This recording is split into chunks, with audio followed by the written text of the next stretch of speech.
Assalamualaikum warahmatullahi wabarakatuh. Innal hamdalillah nahmaduhu wa nasta'inuhu wa nastaghfiruh wa na'udzu billahi min shururi anfusina wa min sayyiati a'malina. Man yahdihillahu fala mudilla lahu wa man yudlil fala hadiyalah. Asyhadu an la ilaha illallah wahdahu la syarika lah wa asyhadu anna Muhammadan abduhu wa rasuluh amma ba'du fa inna khairal kalami kalamullah wa khairal huda huda Muhammadin sallallahu alaihi wasallam wa syarrul umuri muhdatsatuha wa kullu muhdatsatin bid'ah wa kullu bid'atin dhalalah wa kullu dhalalatin finnar. Alhamdulillah, kita rafa'kan syukur kita kepada Allah Subhanahu wa taala yang masih lagi menghidupkan kita, yang mengumpulkan kita dalam majlis ilmu, yang berikan kekuatan, kesihatan untuk hadir dalam majlis ini, dan kita mengharapkan pertemuan kita dari hati ke hati untuk mencari kebenaran dan keredaan Allah. Allah berikanlah keredaannya kepada kita dan memasukkan kita dalam golongan yang terpilih sebagai penuntut ilmu, seperti mana yang Rasulullah mensabdakan, man salaka tariqan yaltamasu fihi ilman sahhalallahu lahu bihi tariqan ilal jannah.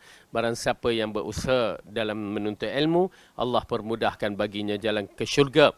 Ianya menuntut ilmu tidak memerlukan usia, tetapi sudah tentu usia yang terbaik adalah usia yang awal.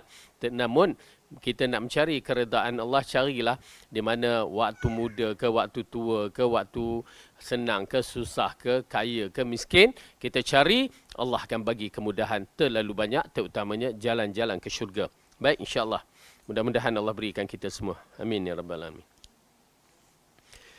InsyaAllah kita sambung balik pelajaran kita yang masih lagi membicarakan di dalam surah An-Nazi'at, ayat di antara yang kita telah terangkan pada ayat ke-33 dan masuk ke ayat 34. A'udzu billahi minasy syaithanir rajim. فَإِذَا جَاءَتِ الطَّامَّةُ الْكُبْرَى يَوْمَ يَتَذَكَّرُ الْإِنسَانُ مَا سَعَى وَبُرِّزَتِ الْجَحِيمُ لِمَنْ يَرَى فَأَمَّا مَنْ طَغَى وَآثَرَ الْحَيَاةَ الدُّنْيَا فَإِنَّ الْجَحِيمَ هِيَ الْمَأْوَى وَأَمَّا مَنْ خَافَ مَقَامَ رَبِّهِ وَنَهَى النَّفْسَ عَنِ الْهَوَى فَإِنَّ الْجَنَّةَ هِيَ الْمَأْوَى يَسْأَلُونَكَ عَنِ السَّاعَةِ أَيَّانَ مُرْسَاهَا فِيمَ أَنْتَ مِنْ ذِكْرَاهَا إلى ربك منتهاها إنما أنت منذر من يخشاها كأنهم يوم يرونها لم يلبثوا إلا عشية أو ضحاها. Maka apabila malapetaka sangat besar, yakni hari kiamat telah datang, pada hari ketika manusia teringat akan apa yang telah dikerjakan dan diperlihatkan neraka dengan jelas kepada setiap orang yang melihat, adapun orang yang melampaui batas dan lebih mengutamakan kehidupan dunia, maka sesungguhnya nerakalah tempat tinggalnya.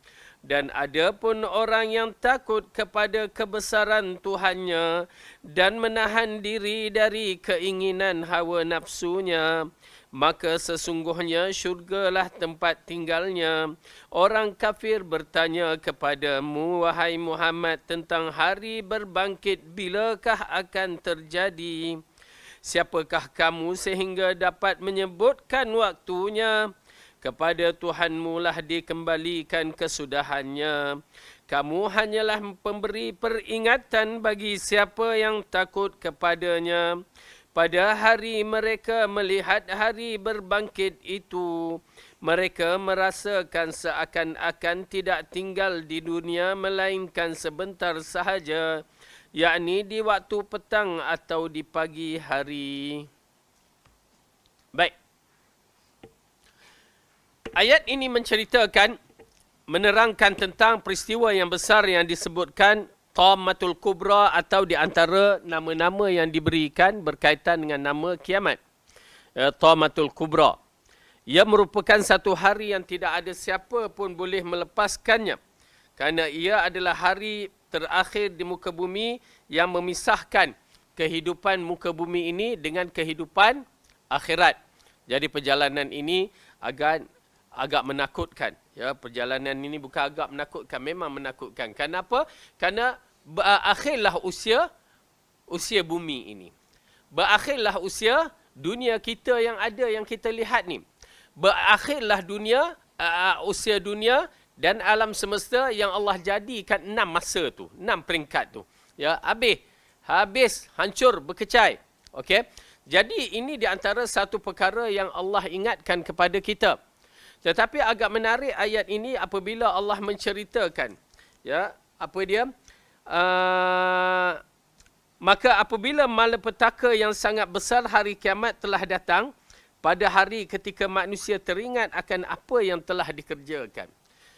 Tuan-tuan dan perempuan, hari ini kita buat kerja, kadang-kadang kita tak ingat. Kenapa? Kita dibimbing ikut kepada hawa nafsu kita, hawa nafsu syaitan kita ni, ya, bimbing kita untuk melakukan perkara-perkara yang terkutuk. Kadang-kadang kita tak ingat, tak perasan pun, ya, kerana kita dah tenggelam dengan kehidupan dunia ni. Dengar, ada.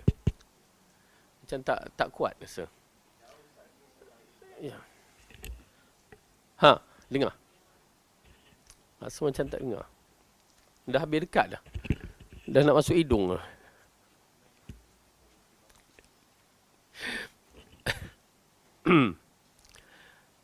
Ke suara tak ada. Kena buat air satu.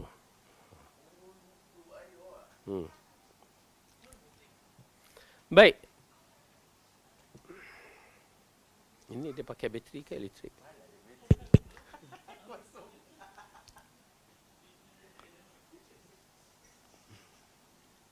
Hai. Teman nak pergi Mekah ni macam-macam ujian.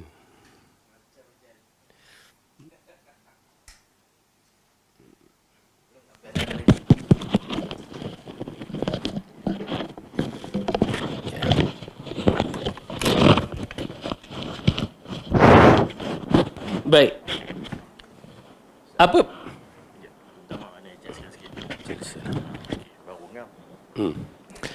Apabila lain macam. Apabila Allah mengingatkan kepada kita tentang hari kiamat ini, ia seperti hari kematian, tetapi kiamat ini berupa kehancuran. Kematian ini berupa dicabutkan nyawa kita tu. Maka kita akan teringat berbagai-bagai yang Allah sebutkan dalam Al-Quran. Memang jelas bahawa kita teringat, ya, Fir'aun pun teringat, dan orang-orang yang kurang amalan, di kalangan orang yang beriman kurang amalan teringat, ya, semua teringat. Kalau boleh nak hidup balik, kalau boleh nak dipanjangkan umur balik, semua mengadu kepada Allah. Sedangkan, ya, ianya dah tak boleh buat apa-apa. Ini di antara peristiwa yang agak menarik, ya, tuan-tuan dan perempuan. Peristiwa ini kita akan hadapi, tetapi adakah kita hadapi dalam keadaan penyesalan ataupun gembira? Mudah-mudahan Allah bagi kita kegembiraan. Ya, amin ya rabbal alamin. Kenapa? Karena di saat penyesalan, kalau kita nak tahu apabila Allah mengisyaratkan di sini, di saat penyesalan kita di hari kematian itu mengisyaratkan perjalanan lepas tu bermasalah. Ya, bermasalah. Tetapi bila kita berada di alam kematian itu ataupun alam nazak dalam keadaan gembira, yang Rasulullah sebutkan, siapa yang suka untuk bertemu dengan Allah, maka Allah suka untuk bertemu dengannya. Tuan-tuan dan perempuan, kalimah suka ini adalah satu kalimah yang amat penting bagi kita mengenali pencipta kita. Bila pencipta kita suka untuk bertemu dengan kita, berarti khabar busyra, khabar yang baik. Kita akan berjalan dalam perjalanan yang cukup cantik sampai ke alam syurga sana. Maka oleh kerana itu kita kena mengharapkan, ya, kita mengharapkan agar kita mati dalam husnul khatimah. Dan tidak ada siapa yang boleh dapat mati dalam husnul khatimah kalau masalah tauhid dia dengan Allah tidak jelas. Itu yang kita tekankan. Kenapa? Masalah tauhid ini adalah usul syarat kematian kita di antara husnul khatimah ataupun tidak. Kemudian barulah datang perkara-perkara yang lain. Tetapi kalau masalah tauhid kita tak jelas, masalah tauhid kita dengan Allah yang mempunyai kekuasaan, kehebatan yang mana dia menjadi Tuhan kita, kita tak kenal, maka adakah layak untuk kita memiliki kesenangan di waktu mati? Itu persoalannya. Jadi oleh kerana itu tuan-tuan dan perempuan, apabila Allah mengatakan dalam ayat ni, maka apabila malapetaka yang sangat besar, yakni hari kiamat telah datang, pada hari ketika manusia teringat akan apa yang telah dikerjakan, kita akan teringat. Kita akan teringat walaupun hari ni kita tak ingat apa yang kita kerjakan, tapi bila waktu itu Allah jadikan kita teringat semua amalan-amalan baik ataupun buruk. Mudah-mudahan Allah bagi petunjuk kepada kita untuk beramal dengan amalan soleh. Amin ya rabbal alamin. Tuan-tuan dan perempuan, ianya mengisyaratkan kepada kita, siapa sahaja, kamu ustaz ke kamu bukan ustaz pun akan berhadapan dengan peristiwa ini. Menakutkan, keadaan yang menggerunkan, yang mana kita tetap kena mengharapkan husnul huzan kita dengan Allah. Kita nak mati dalam husnul khatimah. Kita nak bertemu dengan Allah dalam keadaan betul-betul kita suka untuk bertemu dengan Allah. Apabila Rasulullah mengisyaratkan perkataan ini, kalau kita suka bertemu dengan Allah, Allah suka bertemu dengan kita, ini adalah disebabkan amalan-amalan soleh yang kita lakukan. Apabila malaikat datang diiringi dengan malaikat dan diiringi dengan malaikat maut yang menyebutkan, ya ayyuhan nafsul, jika orang tu baik, nafsul tayyibah, wahai roh yang baik, wahai manusia yang baik. Ya subhanallah, kalimah itu yang menyebabkan kita suka. Tetapi apabila disebutkan ya ayyuhan nafsul khabithah, wahai roh yang jahat, kita sendiri dalam dunia ni bila dengar orang khabar cerita baik, sambut kita dengan baik, kita suka. Tetapi bila orang cakap kita dengan cara yang tak baik, kita tak suka. Begitu jugalah pada hari kematian.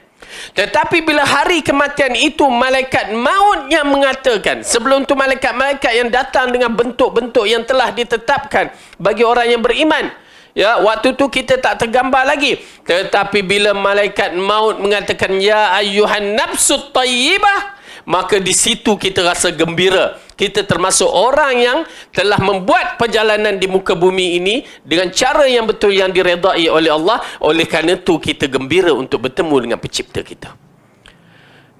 Satu kenikmatan sewaktu mati apabila kita disambut dengan kalimah itu, ya ayyuhan nafsut tayyibah, wahai roh yang baik, dari malaikat maut. Maka itu yang kita nak.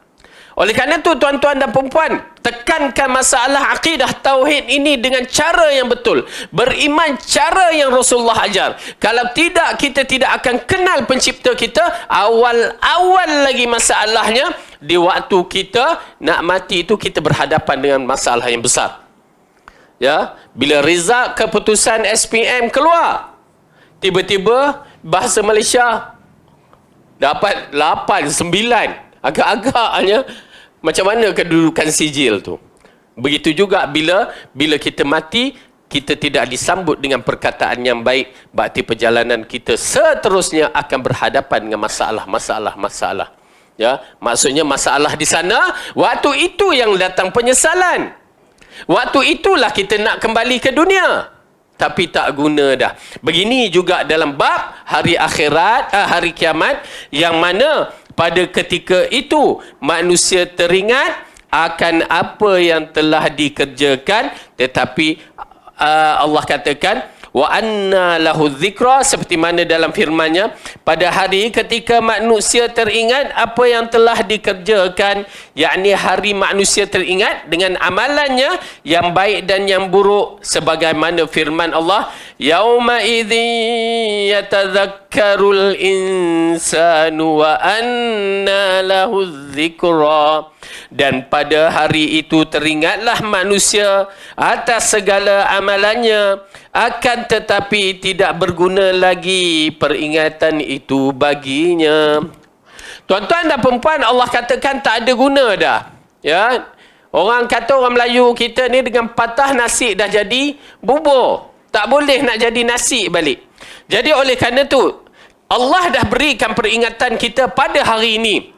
Ya, kita hidup ni, kita dengar peringatan Allah. Tetapi apa yang perlu kita buat?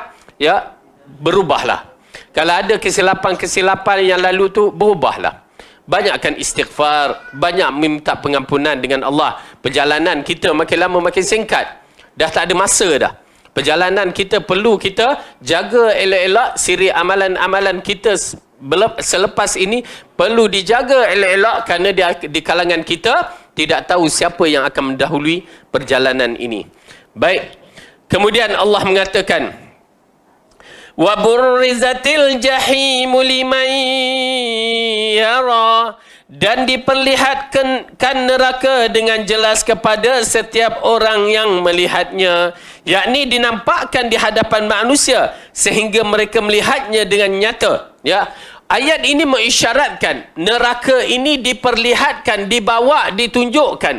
Waji'a yawma idzim bi jahannam, Allah katakan, didatangkan neraka itu pada hari itu dan diperlihatkan kepada kita. Neraka yang bersifat tersembunyi sekarang kita tak tahu. Tetapi pada hari kiamat, dalam hadis menceritakan neraka itu akan dibawa oleh malaikat-malaikat. Neraka itu akan dibawa oleh malaikat. Neraka itu mempunyai 70,000 ikatan. Dan pada tiap-tiap satu tali itu ada 70,000 malaikat. Subhanallah. Bagi saya beriman kedudukan hadis yang sahih ini. Jadi kedudukan ini agak menggerunkan. Berbeza dengan syurga, dia berbentuk perbentangan, dibentangkan. Neraka, dia berbentuk satu benda yang ditarik, diseret. Ya, agak menarik. Oleh kerana tu orang kata, kalau orang tua kata kawah neraka tu, ya, dia berbentuk seperti bentuk kawah yang dikatakan. Yang paling bawah sekali adalah golongan munafik yang Allah ceritakan fi darkil asfali minan nar. Okey. Baik. Neraka ini bersifat ditarik dan dibawa. Dan orang yang Allah pelihara maka terpelihara. Kerana apa? Kerana sifat neraka ini menggerunkan. Dia memberontak. Memberontak apa? Dia nak tangkap siapa saja di antara hamba-hamba Allah yang derhaka. Dan dalam hadis mengisyaratkan neraka itu mempunyai mata, mempunyai lisan, ya, dan berbicara dengan Allah. Dan dia berkata-kata. Dan dia mempunyai dengusannya. Ya, dia berdengus, kata orang tu, dia mempunyai dengusan yang menggerunkan. Sehingga kan Allah mengatakan dalam firman-Nya kepada neraka, Allah berbicara. Ya, di dalam surah Qaf. Yauma naqulu li jahannam halim talati wa taqulu hal mim mazid. Pada hari kami berkata kepada neraka, apakah boleh ditambah lagi? Lalu dia mengatakan, adakah yang nak dimasukkan? Ataupun adakah kamu telah penuh? Lalu neraka mengatakan, adakah lagi yang perlu dimasukkan? Jadi ayat ini mengisyaratkan neraka berbicara dengan Allah. Dan banyak berkaitan dengan neraka, ya, ada banyak dalam hadis-hadis yang menceritakan. Kadang-kadang kita tak mampu untuk berfikir, ya, bagaimana kesudahan neraka itu dah azan dah. Okey. Neraka itu, ya, mengatakan qattun, cukup, penuh. Ya, maksudnya apabila dalam hadis itu mengatakan Allah meletakkan kakinya, maka neraka pun berbicara, cukup. Baik. Cuma nak menceritakan, pertama kita beriman dengan hadis-hadis itu, semua kita beriman tanpa banyak bicara. Kemudian kita mengisbatkan apa yang Rasulullah isbatkan, Allah isbatkan dirinya sendiri. Baik. Kemudian apabila Allah mengatakan dalam ayat ini, manusia akan teringat, neraka akan dibentangkan. Dan neraka ini, kalau kita saksikan ayat ini, ya, neraka dibentangkan, orang kafir adalah orang yang pertama akan masuk neraka. Ya. Kerana perjalanan yang kita tahu bermula daripada dibangunkan di mahsyar sana, perjalanan seterusnya syafaatul uzma, ya, syafaah uzma yang dimiliki oleh Rasulullah sallallahu alaihi wasallam. Kemudian penyerahan kitab, kemudian dihisapkan. Maka setelah dihisapkan, maka ditimbangkan di mizan. Maka di mizan itulah akan berlaku perpecahan dua. Orang kafir terus ke neraka. Orang kafir terus ke neraka. Orang Islam terbahagi kepada dua kategori. Mukmin ataupun munafik. Ataupun mukmin, orang mukmin yang berbagai-bagai ini, orang mukmin yang terbagi pada orang Islam soleh, orang Islam fasik, zalim, apa semua tu, dan orang munafik. Di situ perjalanan dia lebih jauh, lebih lagi sampai apabila kita nak melintasi titian sirat, neraka sudah berada di bawah titian sirat. Semua akan melaluinya. Ya, semua akan melaluinya. Siapa? Ustaz? Semua. Rasulullah pun melaluinya, kan? Takkanlah ustaz-ustaz tak melaluinya. Okey? Baik. Jadi kita lihat seterusnya ayat ini menceritakan wa burrizatil jahimu li Bismillah.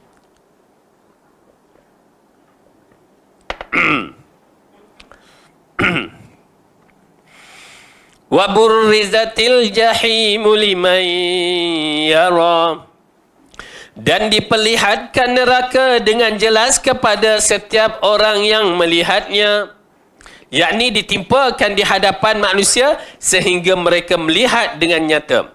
Fa amma man tagha wa asaral hayatad dunya fa innal jahima hiyal ma'wa. Adapun orang yang melampaui batas, yakni derhaka dan menyombongkan diri dan lebih mengutamakan kehidupan dunia, yakni mendahulukannya daripada urusan agama dan akhirat, maka sesungguhnya neraka itulah tempat tinggalnya. Jelas ayat ini. Jelas ayat ini mengisyaratkan ittaqillah, takut kepada Allah. Jangan dahulukan dunia daripada akhirat. Itu pasal yang kita nasihatkan. Yang mana dibenarkan dahulu, maka kita dahulukan, tak menjadi masalah. Tetapi apabila bertemu dengan agama dengan dunia, mana kita nak utamakan? Agama ataupun dunia? Maka itulah timbangan-timbangan yang perlu kita lihat. Tuan-tuan dan perempuan, oleh kerana itu Allah mengingatkan kepada kita tentang dunia ini sebesar mana sekalipun akhirat tetap perlu didahulukan. Kaedah-kaedah ini jelas. Kenapa? Kerana syurga dan neraka adalah satu tempat pembalasan bagi orang yang siapa yang nak dahulukan. Kalau orang yang mendahulukan syurga, maka dia akan dapat syurga. Siapa yang mendahulukan neraka, maka dia akan dapat neraka. Dan bagi kita orang yang beriman, ada kaedah-kaedah yang perlu kita faham. Apabila qaul Allah dan Rasul datang, apa tindakan kita? Yang mana lebih besar? Dunia ataupun qaul Allah dan Rasul? Bergantung kepada kita yang menilainya. Ya, kalau kita rasakan qaul Allah dan Rasul, perkataan Allah dan Rasul tak perlu ditaat, berarti kita telah memilih dunia, maka siap tempat dia. Tetapi bila kita bertemu dengan qaul Allah dan Rasul itu lebih tinggi dari segala qaul, maka Allah dan Rasul itu menyediakan kita syurga. Yakni Allah menyediakan kita syurga. Tuan-tuan dan perempuan, kaedah ini memang jelas. Kenapa? Kita diarahkan mengutamakan Allah dan Rasul. Qaul dia as-sam' wa ta'ah. Sekarang kita bertemu dengan dua qaul misalan. Qaul Rasulullah satu, qaul imam kita satu, mana agak kita nak utamakan? Kan? Imam kata begini, Rasulullah kata begini. Yang mana kita lebih utamakan? Tuan-tuan dan perempuan, ya, walau siapa di depan kita, Allah dan Rasul lebih diutamakan. Siapa imam di sisi Rasul, tak ada apa-apa. Ingat ya, siapa imam di sisi Rasulullah, tak ada apa-apa. Siapa sahabat di sisi Rasulullah, tak ada apa-apa sahabat.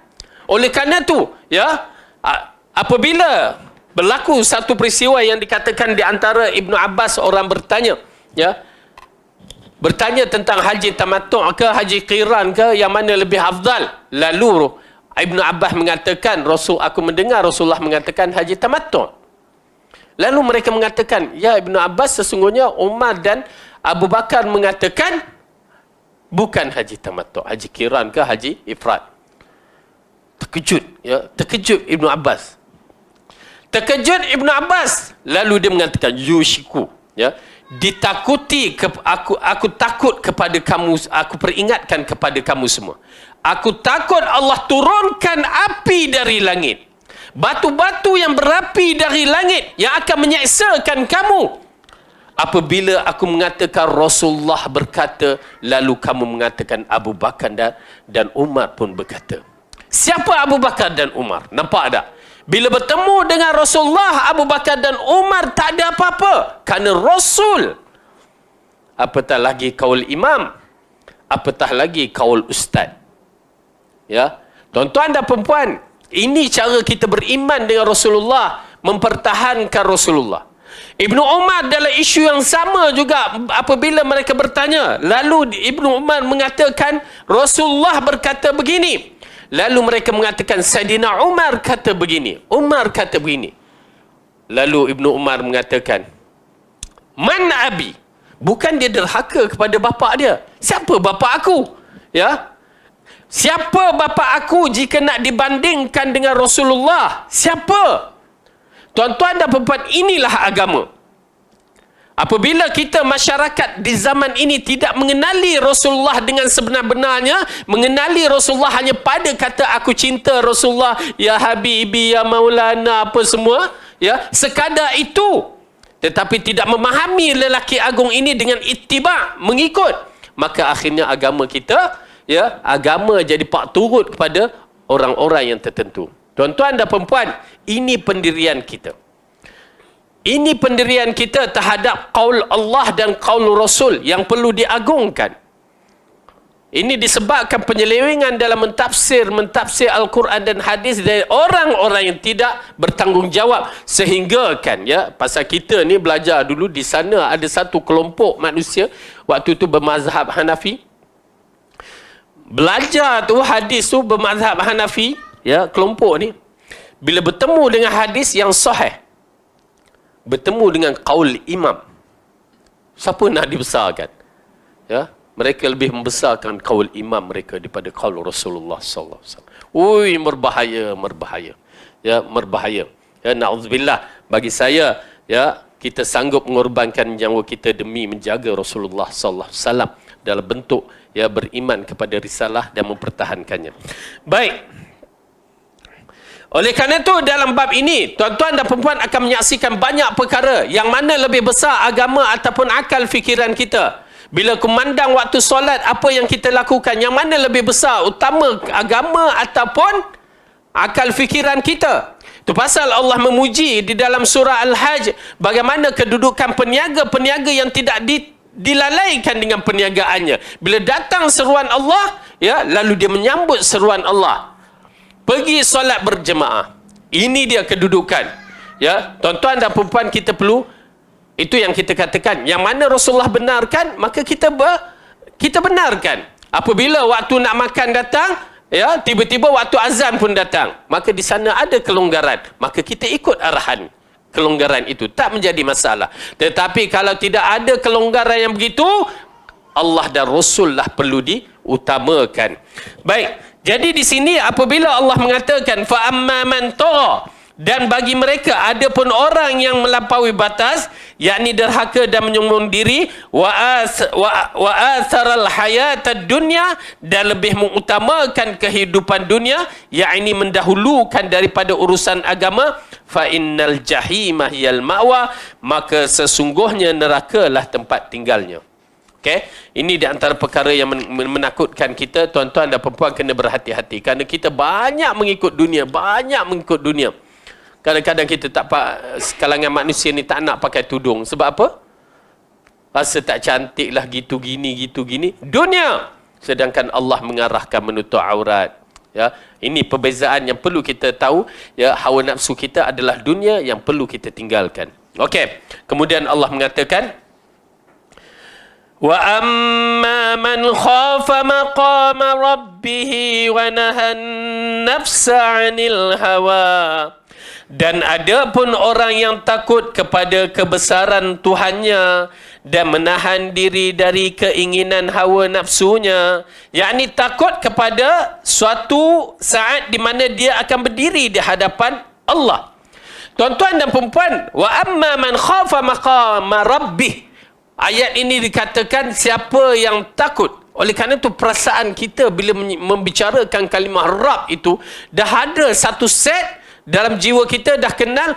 Itulah kalimah yang mengisyaratkan Allah maha hebat, maha agung, maha segala-gala keagungan yang ada pada dia.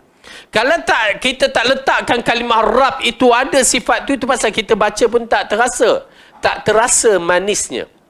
Ya, ini masalah bila tak terasa manisnya disebabkan tak faham kalimah Rabb, kita jadi tak takut, tak berminat. Na'udzubillah. Berbandingkan bila seorang tu disebut kalimah Rabb, dia mula bergetar dalam jiwa. Dia tahu kalimah ini ditujukan kepada Allah Subhanahu Wa Taala. Okey? Allah katakan, dan ada pun orang yang takut pada kebesaran Tuhannya. Nampak kalimah itu takut kepada kebesarannya. Bila disebutkan Allah dah ada perasaan takut. Itu yang kita nak. Kerana di antara perkara yang diajarkan kepada kita, tujuan kita menuntut ilmu, nak melahirkan perasaan takut kepada Allah. Al-khasyah. Ya, al-khasyah itu yang disampaikan supaya kita jadi takut kepada Allah. Bila kita saksikan ayat yang awal dulu, apabila Fir'aun itu, Nabi Musa datang, Allah mengatakan, ya, okey, izhab ila fir'auna innahu tagha faqul hal laka ila an tazakka wa ahdiyaka ila rabbika fatakhsha. Ya, supaya apa dia? Allah katakan, dan kamu akan kupimpin ke jalan Tuhanmu agar supaya kamu takut kepadanya. Ni dia perasaan takut yang perlu kita adakan dalam jiwa kita. Bila bicarakan tentang Allah, ada perasaan takut. Ya, tuan-tuan, bukan main-main perkara yang begini. Ini menunjukkan keimanan kita meningkat kalau ada perasaan yang begitu. Apabila di dalam surah Al-Anfal yang selalu kita bacakan, kita ingatkan bagaimana Allah ceritakan kedudukan orang yang ada perasaan ini. Ya, dalam ayat yang kedua di dalam surah Al-Anfal, Allah berfirman, innamal mu'minuna alladhina idza dzukirallahu wajilat qulubuhum wa idza tuliyat alaihim ayatuhu zadatuhum imana wa ala rabbihim yatawakkalun. Sesungguhnya orang yang beriman ataupun sempurna imannya itu adalah mereka yang apabila disebutkan nama Allah, gemetarlah hati mereka, dan apabila dibacakan kepada mereka ayat-ayatnya, bertambahlah iman mereka kerananya, dan kepada Tuhanlah mereka bertawakal. Jadi, apabila kita lihat ayat ini, mengisyaratkan kepada kita, wajib kita melatihkan, mentarbiahkan diri kita ini, bila disebutkan nama Allah, ada perasaan takut. Kena. Dan akhirnya kita nakkan jiwa kita ini sampai satu tahap yang Allah katakan, innama yakhshallaha min ibadihil ulama. Mereka yang paling takut kepada Allah adalah di kalangan ulama. Itu dia, orang alim yang ada perasaan takut kepada Allah, itulah ulama. Nampak? Jadi oleh kerana itu, ilmu mesti disusun untuk menjadikan kita ini takut kepada Allah. Bila sampai ke muncak takut, berarti Masya Allah, Allah telah memberikan kebaikan kepada kita untuk beriman dengan Allah cara yang betul dan mengikut jalan Allah dengan cara yang betul. Baik. Jadi apabila kita lihat ayat ini, maka kena berusaha. Ya, semua kena berusaha untuk menjadi orang yang takut. Lalu Allah mengatakan, Dan ada pun orang yang takut kepada kebesaran Rabbnya dan menahan diri dari keinginan nafsu, fa innal jannata hiyal ma'wa, maka sesungguhnya syurgalah tempat tinggalnya. Baik. Bila kita menyaksikan ayat ini, pertama sekali pembentukan jiwa kita. Ini di antara pentarbiahan pada diri kita, pembentukan hati supaya ada perasaan takut kepada Allah. Satu. Kemudian, kita hendaklah menahan hawa nafsu dan mendidik hawa nafsu kita supaya mengikut jalan Allah. Ya. Perasaan takut tu dah ada, alhamdulillah, tapi kena latih lagi pentarbiahan kita menahankan hawa nafsu mengikut jalan Allah, supaya mengikut jalan Allah. Allah berfirman,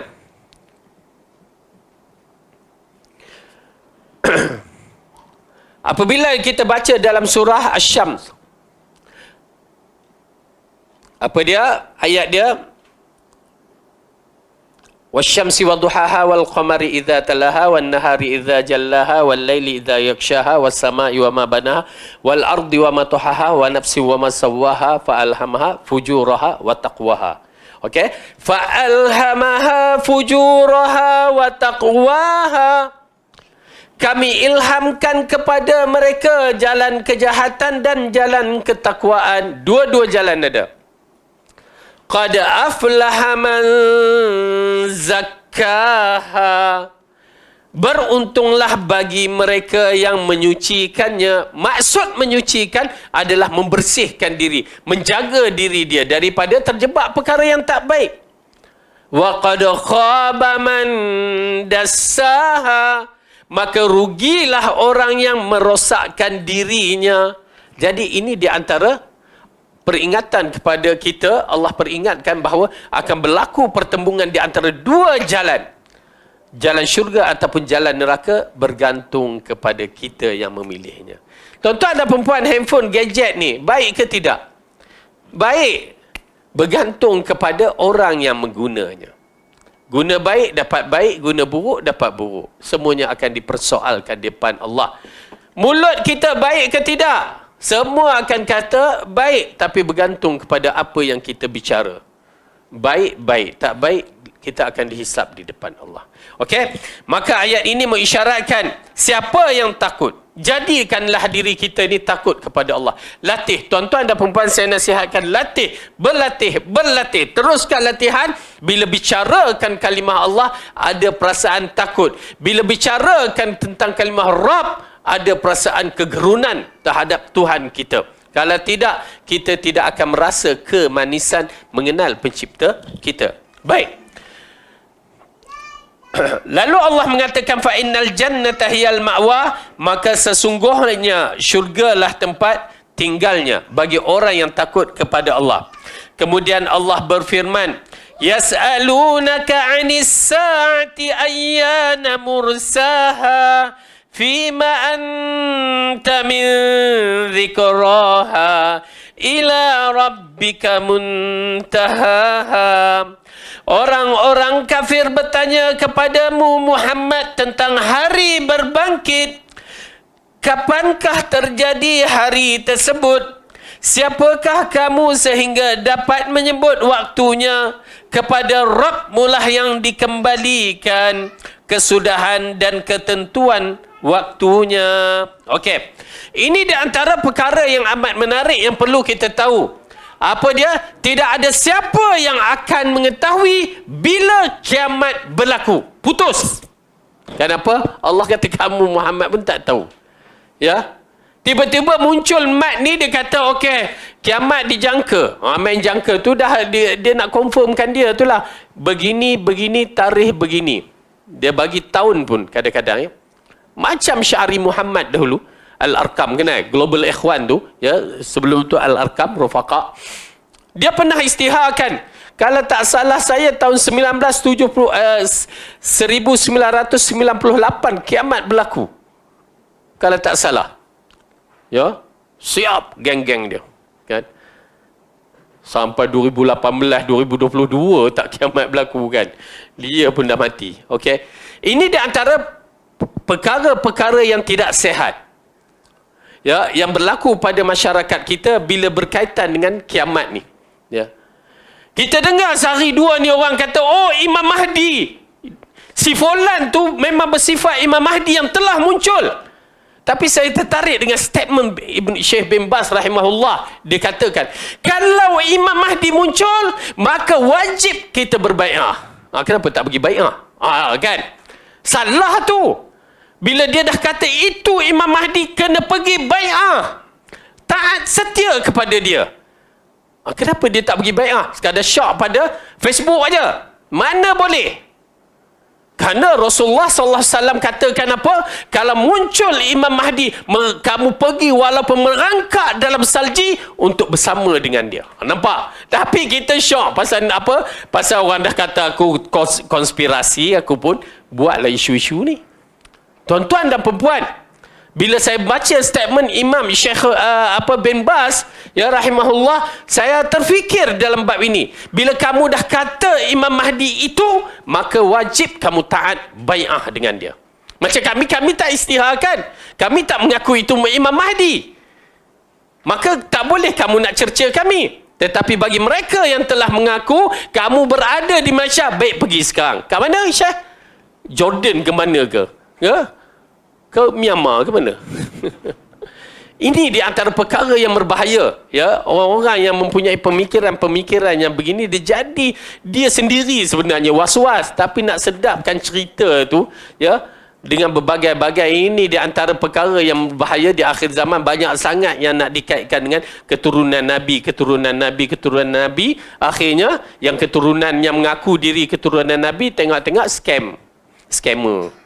Ya, mengaku lagi keturunan Nabi. Ya Allah, berbagai-bagai. Yang ni mengaku keturunan Nabi, mengaku imam. Dia tak mengaku Imam Mahdi, tapi orang kata dia Imam Mahdi. Itu yang sakit tu. Tuan-tuan dan perempuan, fitnah. Ya, fitnah akhir zaman. Disebabkan apa? Kejahilan. Saya ingatkan kepada tuan-tuan dan perempuan, kita ada jemaah. Ya, kita ada jemaah ustaz-ustaz sunnah yang bersatu. Ya, yang boleh memberikan ilmu yang bermanfaat. Ada masalah rujuk, mungkin kesilapan, kelemahan ustaz-ustaz tu akan berlaku. Ya, dia bukan Nabi. Maka yang mana kita lihat, berbincang apa yang boleh kita bincang, ambil ilmu yang bermanfaat, ambil. Yang boleh tolak, kita tolak dengan cara yang beradab terhadap ustaz-ustaz ni.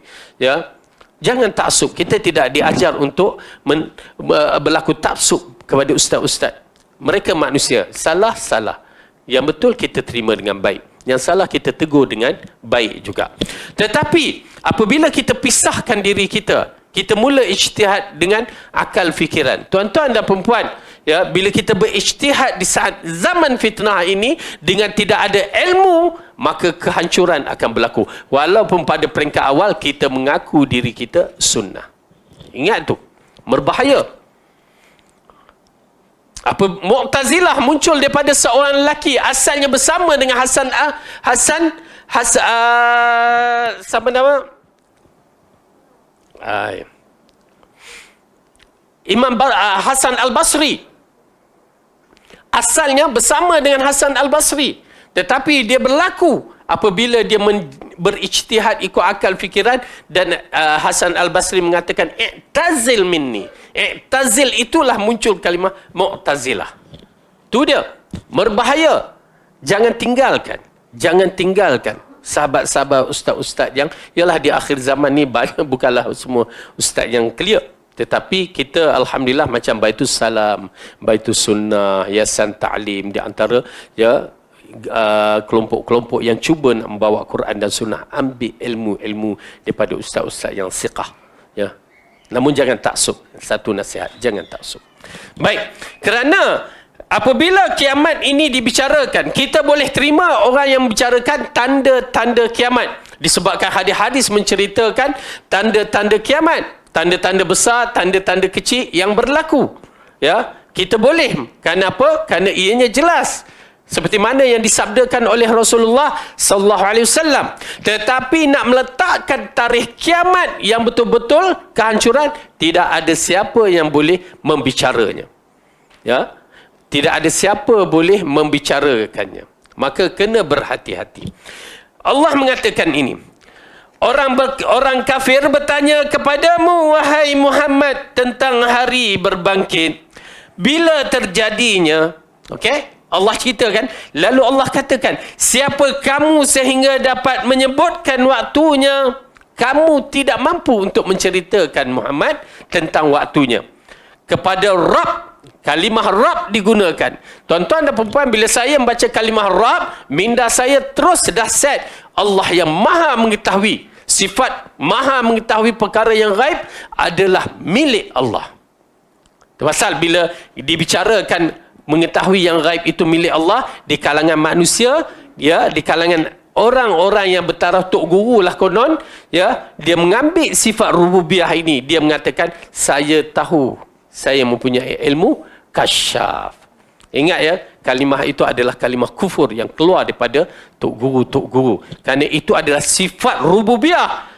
La ya'lamul ghaib wa la ya'lamul ghaiba illa Allah, dan tidak ada siapa yang mengetahui perkara gaib melainkan Allah. Kalau dia kata dia tahu, sama ada sihir, jin, ataupun dia main teka-teka je, kan? Tak betul, nasib lah. Betul, aku hebat lah, kan? Na'udzubillah.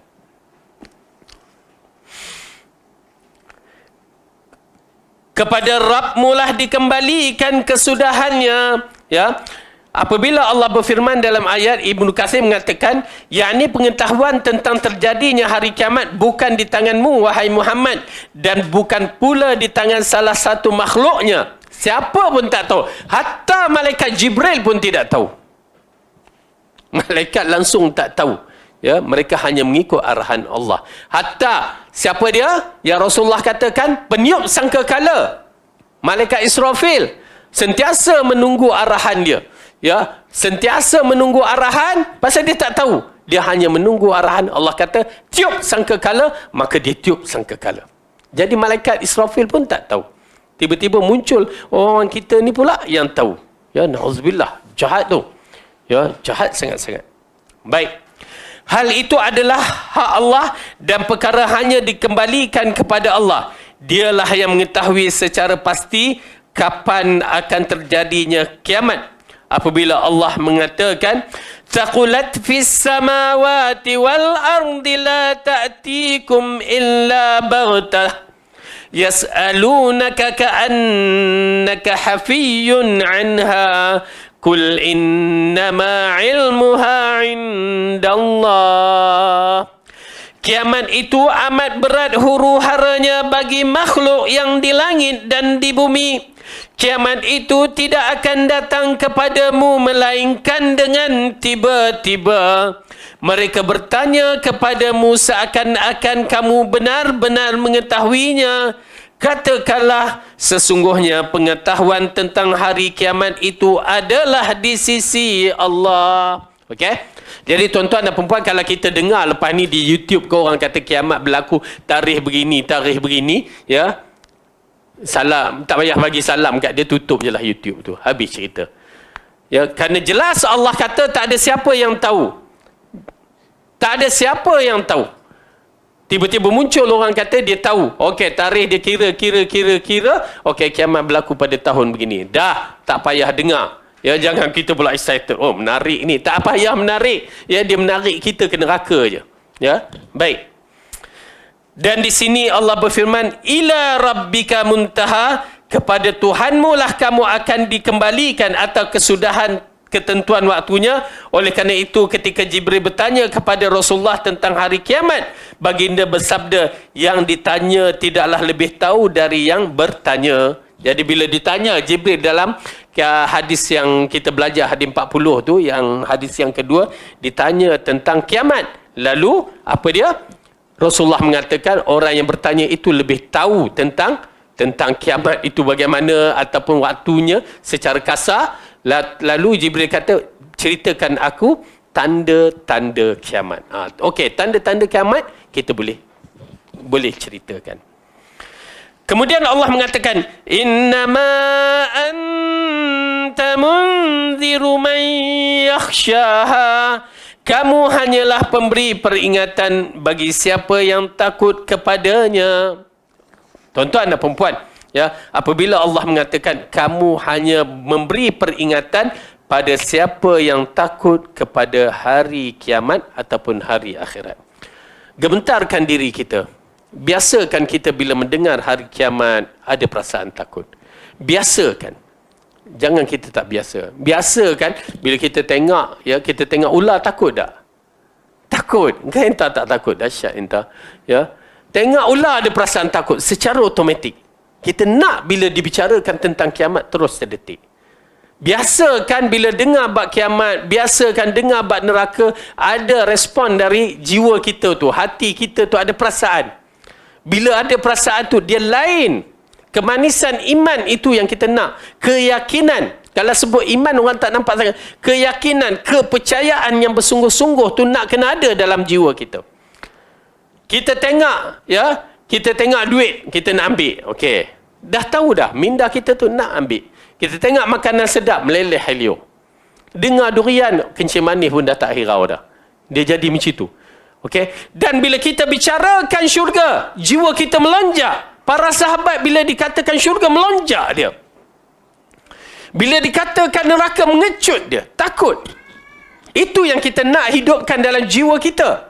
Bila kita bicarakan tentang, macam kita katakan, kita ni dalam bab cinta Rasulullah kan. Bila kita kata Rasulullah, ahli sunnah dia lain. Dia faham dia lain. Ya. Diikuti dengan kecintaan, nak ittiba' dia. Bila kita dikatakan cinta Rasulullah, ahli sufi lain. Ya, mula nak melagu lah, nak begitu begini, lain. Tetapi kita nak kecintaan yang betul. Dan bila bicara tentang hari-hari yang Allah ingatkan, ada perasaan kita. Alah macam kita lah, ya, dulu-dulu bila sebut Mekah, Allah rindunya nak pergi Mekah, ya, nak pergi Kaabah, nak solat dalam Masjidil Haram. Masjid sebelah rumah tak pernah pergi. Tak jadi kan. Pasal bila nak dia begitu tu, berbahaya baguslah kan. Tapi jiwa tu membara nak pergi ke Mekah tu. Cantik dah. Okey. Jadi dalam bab ini kita ingatkan supaya, ya, ada perasaan khasyah. Lepas ni latihkan perasaan khasyah, perasaan takut di dalam jiwa kita masing-masing. Boleh tak? Boleh kita cuba. Dia perlu latihan. Kalau tak dilatih, dia takkan terasa.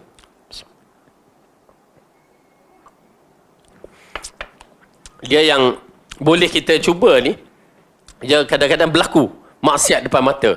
Ya. Macam mana kedudukan kita? Tu amat penting. Tengah-tengah keluar tu. Macam mana nak tengok kejap ke? Ataupun astagfirullah, tutup. Itu khasyah, perasaan takut. Ya. Kita nak orang-orang yang dilatih dengan perasaan takut. Tuan-tuan dan perempuan, kalau kita menjadi jilu yang terbaik ini, generasi yang Rasulullah sebutkan dalam hadis, la tazalu ta'ifatun min ummati zahirina 'alal haq, ya, akan berterusan di kalangan umat ini yang akan menegakkan kebenaran. Jadikan kita di kalangan umat ini. Ya, umat ini berada di akhir zaman. Ta'ifatun mansurah hanya berada di akhir zaman.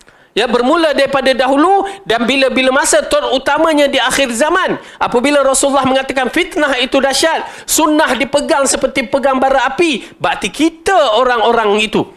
Maka rugi kalau kita tidak menjadikan diri kita ini orang yang terbaik di akhir zaman. Mereka para sahabat menjadi generasi yang terbaik dia di awal zaman. Khairun nasi qarni thumma alladhina yalunahum thumma alladhina yalunahum. Dan kita cuba jadikan diri kita orang yang terbaik di akhir zaman. Cuba. Tuan-tuan dan perempuan, dia tidak boleh mencapai orang yang terbaik ini melainkan dengan akidah yang salim, akidah yang bersih, tauhid yang bersih, baru dia boleh menyampaikan diri dia sebagai orang yang terbaik di akhir zaman. InsyaAllah. Ya. La tazalu ta'ifatun min ummati zahirina 'alal haq. Akan berterusan di kalangan umat aku yang akan menegakkan kebenaran. La yadurruhum man khazalahum. Tidak ada siapa yang boleh memudaratkan dia. Ya, Rasulullah mengingatkan, tak ada siapa yang boleh memudaratkan mereka ini. Kerana kedudukan mereka yang mengikut jalan kebenaran ini, hatta ya'tiyal amrullah, sehingga datang keputusan Allah. Menang ataupun mati syahid. Dua je. Jadi oleh kerana itu kita bersabar. Ujian-ujian yang datang kepada kita, bersabar. Teruskan mempertahankan akidah dan tauhid kita yang betul. Dan kita habiskan ayat ini, ya. Innama anta munziru man yakhshaha. Kamu hanyalah memberi peringatan bagi siapa yang takut kepadanya, yakni hari akhirat. Ka'annahum yawma yarawnaha lam yalbathu illa 'ashiyatan aw duhaha. Pada hari mereka melihat hari berbangkit itu, mereka merasakan seakan-akan tidak tinggal di dunia melainkan sebentar saja di waktu petang sebelum maghrib ataupun di waktu pagi duha sebelum zuhur. Maksud waktu tu terlalu singkat saja. Dan perkara ini agak menarik. Tuan-tuan dan perempuan, kita dulu siapa yang belajar sains, belajar tentang astronomi, tentang planet-planet, ya. Kita dah belajar bagaimana waktu di bumi ini adalah berbeza dengan waktu di planet-planet lain. Ya, sehari di bumi 24 jam, tetapi di planet lain pula lain. Di Pluto misalnya, di Zuhal, di Marikh, mereka itu berbeza-beza waktu dia. Sehari istilah mereka, sehari di sisi mereka itu lain. Oleh kerana itu Allah mengatakan sehari di akhirat bersamaan 1000 tahun di dunia. Kalau sehari di akhirat 1000 tahun di dunia, kita umur 60 tahun. Berapa lama di akhirat? Berapa minit je? Ya. Oleh kerana itu bila kita bangkit, ya Allah, kejapnya di bumi ini. Yang Allah sebut seperti waktu asar dah nak masuk maghrib. Okey, pukul 4, 4.30 asar, 5.30, 6.30, 7, 3 jam tak sampai. Duha dah nak masuk zuhur, kejap. Ya, oleh kerana itu rugi. Dikatakan dalam pepatah Arab, rugilah seseorang itu waktu yang singkat tetapi kekal di dalam neraka. Waktu yang singkat sahaja di dunia ini menyebabkan dia kekal dalam neraka. Na'udzubillah. Alangkah indahnya kita waktu yang singkat ini. Kita rasa kita dah tua kan, lama hidup di dunia. Tak apalah. Tetapi sebenarnya singkat di sisi Allah. Maka biarlah kita buat satu plan, kita kekal di dalam syurga. InsyaAllah Allah pemudahkan urusan kita. Amin ya rabbal alamin. Ka'annahum yawma yarawnaha lam yalbathu illa 'ashiyatan aw duhaha. Pada hari mereka lihat hari berbangkit itu, mereka merasakan seakan-akan tidak tinggal di dunia melainkan sebentar saja di waktu petang ataupun pagi hari. Yakni ketika mereka bangkit dari kubur menuju padang mahsyar, maka mereka akan merasakan pendek kehidupan dunia sehingga seolah-olah hanya satu petang ataupun satu pagi sahaja dalam sehari. Ya, ini dibicarakan jika orang yang hidup waktu di mahsyar nanti. Bagaimana kedudukan, ya, yang dikatakan orang yang hidup di alam kubur ni pula? Ya, ini merupakan kalau kehidupan di alam kubur dia merasakan sekejap saja. Merupakan nikmat yang Allah janjikan. Orang yang masuk di alam barzakh, apabila dia merasakan sekejap sahaja hidup di dalam alam barzakh itu, menunjukkan orang itu dikategorikan orang yang mendapat nikmat. Kerana dia terbangun, kejap aja. Seolah-olah kita tidur kan? Kita tidur. Malam hari, kan? Pukul 10, setengah, 11, 12, 1, 2, 3, 4. Ui, lama tu. 5. Ya? Ambillah 5. Pasal kita solat subuh kan? 6. Okay? Berapa je? Berapa dah? 7 jam. Subhanallah, 7 jam kita tidur. Tapi bangun-bangun lah, rasa kejap aja kan? Rasa tak puas. Itu dunia. Tetapi di akhirat, waktu macam ni amat penting. Di alam barzakh. Waktu di alam barzakh amat penting. Maksudnya dia tidak kena seksaan di dalam kubur. Berbanding orang yang berada di alam barzakh yang diseksa. Ya, yang diseksa. Lalu dia diseksa pagi, petang, siang, malam, yang seperti berlaku pada Fir'aun dan pengikutnya. Diseksa pagi, petang, siang, malam. Dan mereka merasakan keseksaan itu. Ya, merasakan keseksaan itu. Na'udzubillah min dzalik. Jadi kita minta Allah pelihara kita semua. Allah lindungkan kita daripada menjadi kalangan orang-orang yang derhaka kepadanya. Amin ya rabbal alamin. InsyaAllah tuan-tuan dan puan-puan istiqamah dalam siri pembentukan diri, ya, minta Allah istiqamahkan kita, Allah berikan kita ilmu yang bermanfaat, dan jadikan diri kita, latihkan diri kita ada perasaan takut dan gerun kepada kalimah Allah itu sendiri. Ya, mudah-mudahan dengan adanya perkara-perkara tersebut dapat memberikan bimbingan kita menjadi orang yang bertakwa kepadanya. Wallahu a'lam bisawab. Aqulu qawli hadza wa astaghfirullahu li wa lakum. Wassalamualaikum warahmatullahi wabarakatuh.